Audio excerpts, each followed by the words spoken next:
Sejam bem-vindos de volta, programadores JavaScript. Agora vamos estudar o switch, que é a nossa outra estrutura condicional JavaScript. O switch, ele também permite, assim como a declaração if-else, a estrutura if-else, permite também a você realizar testes e executar operações caso uma determinada expressão seja avaliada como verdadeira.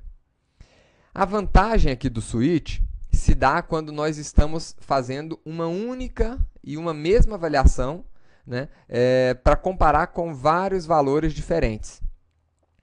Então, por exemplo, aqui na declaração switch, eu informo também a minha expressão. Mas eu comparo esta expressão, ou o resultado, ou o valor dessa expressão, com cada um dos casos que eu tenho dentro da minha declaração switch. Então, a minha declaração switch, ela se dá com uma expressão e, em seguida, eu coloco os casos de comparação. Então, se o sexo for igual a M, eu executo esta operação. Se eu quiser parar com as avaliações, eu coloco a palavra-chave break. Se ele não entrar nessa avaliação, ele passa para a segunda avaliação e compara o sexo com esse valor f. Se essa avaliação for verdadeira, ele emite essa mensagem de alerta, fêmea. E se eu quiser parar as minhas avaliações nesse ponto, coloco aqui a palavra-chave break.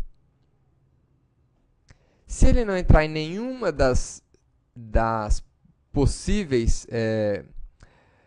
situações aqui previstas dentro do switch, nós temos a possibilidade de utilizar a palavra-chave default, que é o equivalente ao else do if. Então, se nós quiséssemos montar essa mesma estrutura de avaliação, né, com if-else, eu poderia criar dessa maneira. Então, eu verificaria aqui, se o sexo for igual a M, executa essa operação. Se o sexo for igual a F, executo essa operação. Se não, executo esta.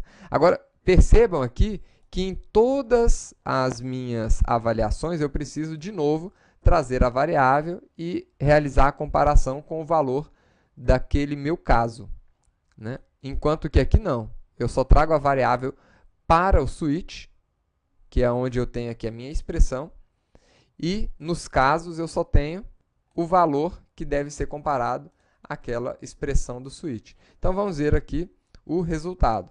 Se o sexo é igual a M, macho. Se for igual a I, indefinido. Nós podemos suprimir aqui o default, né? Seria a mesma coisa de colocar um if sem o else, né?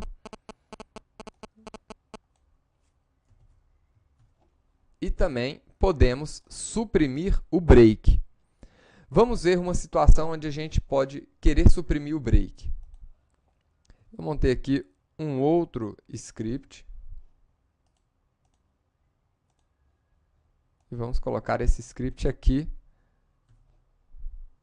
para avaliar. Então, o que é que nós estamos fazendo nesse script? Né? Estamos avaliando qual é a tecnologia que está sendo informada. Se nós colocarmos aqui a linguagem Java, por exemplo, dentro do caso Java, né, dentro desse case, ele não executa nenhuma operação, mas ele continua avaliando. Ele entrou dentro de Java, vai executar o C, vai executar o JavaScript, vai entrar dentro de C e vai executar a mensagem de alerta, porque eu não brequei aqui essa avaliação. Vamos ver aqui o resultado. Então, é uma linguagem de programação. Se nós colocarmos aqui JavaScript, ele também vai avaliar como uma linguagem de programação. Agora, eu poderia colocar aqui, por exemplo, o PostgreSQL, que é um banco de dados. Ou poderia colocar aqui Zop. E aí é uma tecnologia não conhecida. Então, estas são as formas que nós temos de utilizar a estrutura, né, condicional aqui, switch. Então, essas são as duas principais estruturas condicionais que nós temos na linguagem JavaScript. E são as estruturas que vamos utilizar para fazer avaliações e executar uma operação caso essa avaliação seja positiva, né? São com essas estruturas que a gente quebra o fluxo natural aqui de um script. Porque uma vez que entrou nessa condição, nós podemos executar o script, mas também podemos pular esse script, caso a condição não seja avaliada como verdadeira, e continuar a execução do script após o bloco, né, dessa declaração condicional, dessa estrutura condicional. Tá? Então, na próxima aula, vamos continuar vendo outras estruturas também, né? Na próxima aula agora, nós vamos já fazer um exercício complementando aqui o nosso conhecimento que nós adquirimos aqui das estruturas condicionais, né?